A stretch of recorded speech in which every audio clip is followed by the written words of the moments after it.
The holiday season of 2025 was rocked by a digital shockwave. The Department of Justice released new, explosive documents from the Jeffrey Epstein case. Americans, desperate for answers, flooded the DOJ's website. But as soon as the files appeared, key documents began to vanish, right before the public's eyes. Among them, a single, damning photograph. The image showed Donald Trump, Melania Trump, Jeffrey Epstein, and Ghislaine Maxwell together, caught in a moment of apparent camaraderie. The photo appeared, then disappeared, igniting a firestorm online. Those who saw it scrambled to save copies. Those who missed it demanded to know what was being hidden. The act of deletion was more revealing than the photo itself, suggesting a cover-up. The DOJ's official explanation: a precautionary measure to protect victims, an excuse few believed.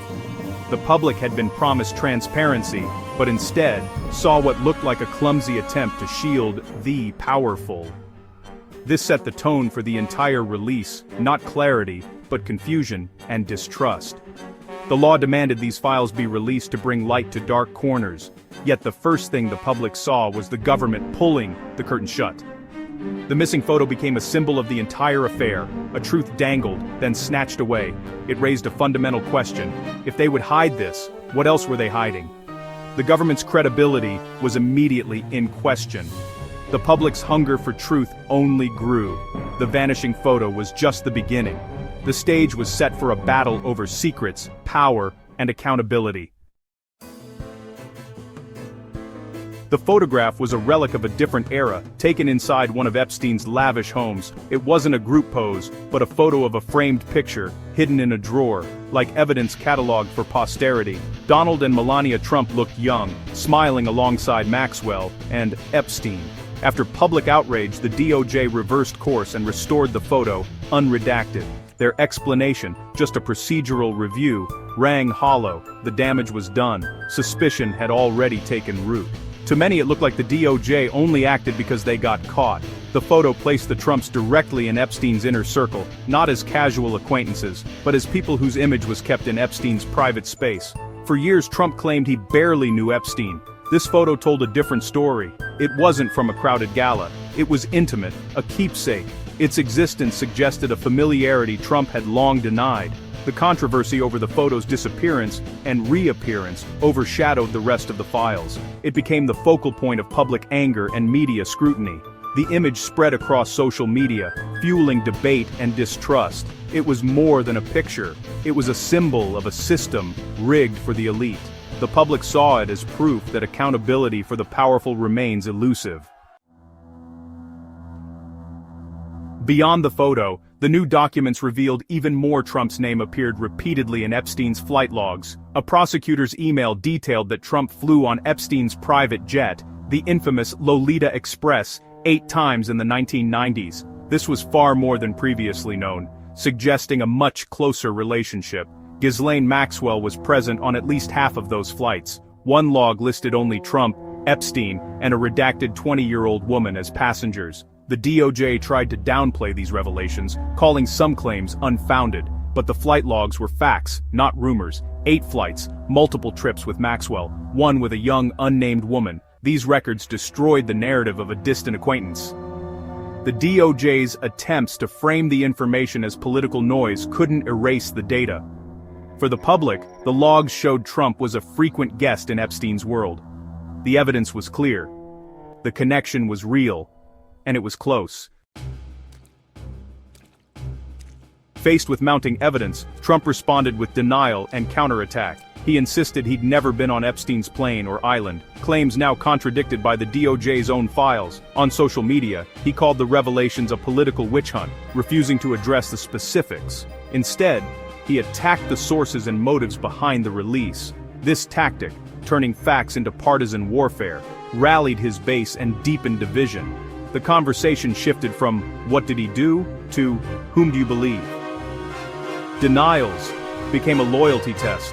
Believing Trump meant rejecting the DOJ, the media, and the records. This strategy muddied the waters, making consensus impossible. The Epstein files became a battleground over truth itself. Trump's denials weren't just about reputation. They were a test of whether narrative could overpower evidence.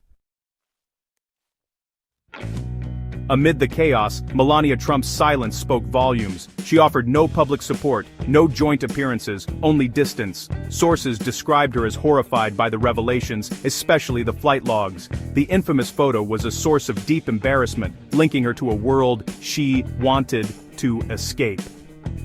While Trump fought publicly, Melania quietly withdrew. Her silence was a powerful statement, a crack in the Trump family's united front. For years, she played the loyal spouse. Now, she refused to defend him. The public noticed, interpreting her absence as judgment.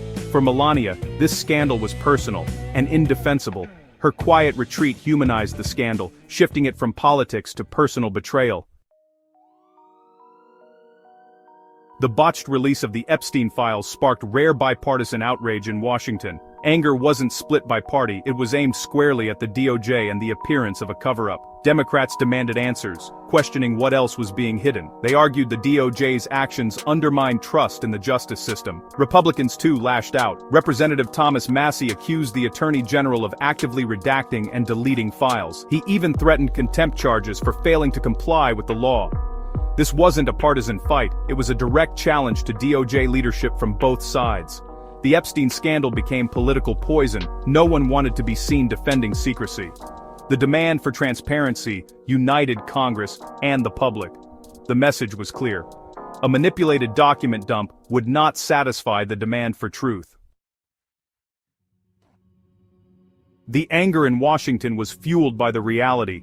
The document release was a sea of black ink. Of 8,000 files and 30,000 pages, many were so redacted they were meaningless. Entire documents, like a 119-page grand jury file, were completely blacked out.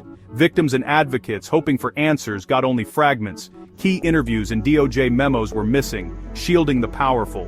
Redactions were inconsistent, faces hidden in one photo, visible in another. The process seemed rushed and arbitrary, raising more suspicion.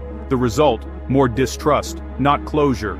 The government claimed transparency, but delivered concealment. For many, the blacked-out pages symbolized a two-tiered justice system.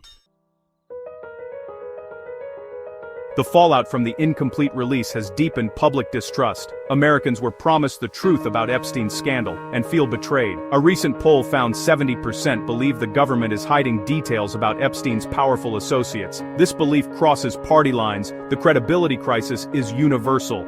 Trump's denials aren't working with the broader public. Most see the evidence as credible. The big questions remain. Who else flew on Epstein's jet? What's in the blacked-out pages? Why weren't key interviews released? These aren't trivial. They go to the heart of justice in America. The lack of answers fuels conspiracy and cynicism. The demand for truth is louder than ever. The Epstein case is now a test of American democracy. Can the system deliver justice, or is it rigged for the powerful? The public's demand is simple. Release the files, all of them. No more secrets, no more redactions.